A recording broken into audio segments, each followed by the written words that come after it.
Commission ఆ సమాచారాన్ని బట్టి తెలుగుదేశం పార్టీ ఉద్దేశపూర్వకంగా వైఎస్ఆర్ కాంగ్రెస్ పార్టీ ఓటర్స్ ని టార్గెట్ చేస్తూ ఉంది కాబట్టి వైఎస్ఆర్ పార్టీ సింపథైజర్స్ ని టార్గెట్ చేస్తూ ఉంది కాబట్టి ఇటువంటి కంప్లైనెంట్ ఎవరైతే ఉన్నారో కంప్లైంట్ ఇచ్చారో తెలుగుదేశం పార్టీ తరఫున సురేష్ లాంటి వ్యక్తులు దుర్మార్గులు ఎవరైతే బోగస్ కంప్లైంట్ ఇచ్చారో వారి మీద చర్యలు తీసుకోవాల్సిందిగా ఎలక్షన్ కమిషన్ కి విజ్ఞప్తి చేయడం జరిగింది.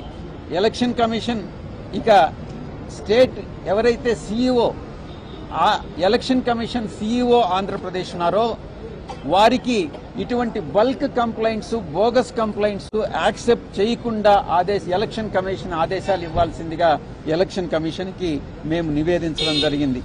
ఇక నెక్స్ట్ ఇష్యూ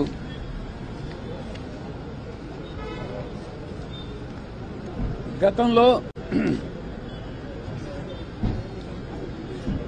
14 డిసెంబర్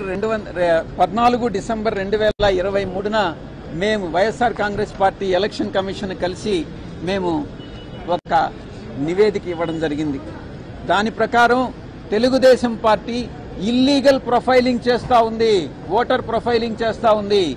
ఈ దేశంలో ఏ వ్యక్తికి కూడా ఏ రాజకీయ పార్టీకి కూడా ఒక ఓటర్ యొక్క క్యాస్ట్ ఏంది, నీ కులం ఏంటి, నీ మతం ఏంటి, గతంలో నువ్వు ఏ రాజకీయ పార్టీకి ఓటేశావు, రాబోయేటటువంటి ఎన్నికల్లో ఏ పార్టీకి ఓటేస్తావు అనేటటువంటి అడిగేటటువంటి హక్కు లేదు.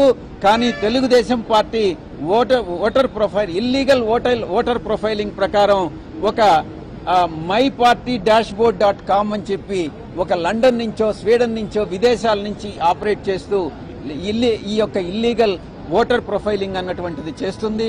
దాని మీద మేము కంప్లైంట్ ఇవ్వడం జరిగింది. ఇక మరొక అంశం ఎంటైజింగ్ అంటే ప్రతి ఒక్క ఓటర్ని కూడా తెలుగుదేశం పార్టీ వైపు ఆకట్టుకోవడం, ఫాల్స్ ప్రామిసెస్ అన్ని కూడా చేసి దానికి ఒక TDP manifesto.com అని ఒకటి ఓపెన్ చేసి మేము జూన్ 2024లో 2024లో మేము అధికారంలోకి వస్తున్నాం. మేము అధికారంలోకి వచ్చినట్లయితే మీకు రాబోయేటటువంటి 5 సంవత్సరాల కాలంలో మీకు ఇన్ని బెనిఫిట్స్ ఉంటాయి, మీకు ఒక్కొక్కరికి 10 లక్షలు ఉంటుంది, 20 లక్షలు ఉంటుంది, 25 లక్షలు ఉంటుంది అని ఒక బాండును కూడా దాంట్లో పొందుపరుస్తా ఉన్నారు. ఆన్లైన్లో అది ఆ కుటుంబ సభ్యుని పేరుతో పొందుపరుస్తా ఉన్నారు. ఇది ఎంటైజింగ్ ది ఓటర్ అన్నటువంటిది చట్ట విరుద్ధము అన్నటువంటి విషయాన్ని section 170, 171B, 171C and 417, 419 Indian penal code కింద తెలుగుదేశం పార్టీ మీద చర్యలు తీసుకోవాల్సిందిగా ఎలక్షన్ కమిషన్ కి విజ్ఞప్తి చేయడం జరిగింది.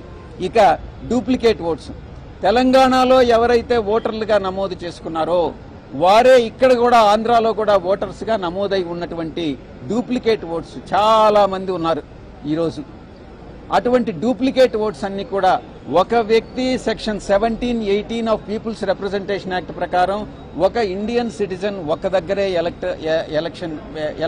ఎలక్టోరల్ గా ఒక ఓటర్ గా నమోదు చేసుకోవాలి.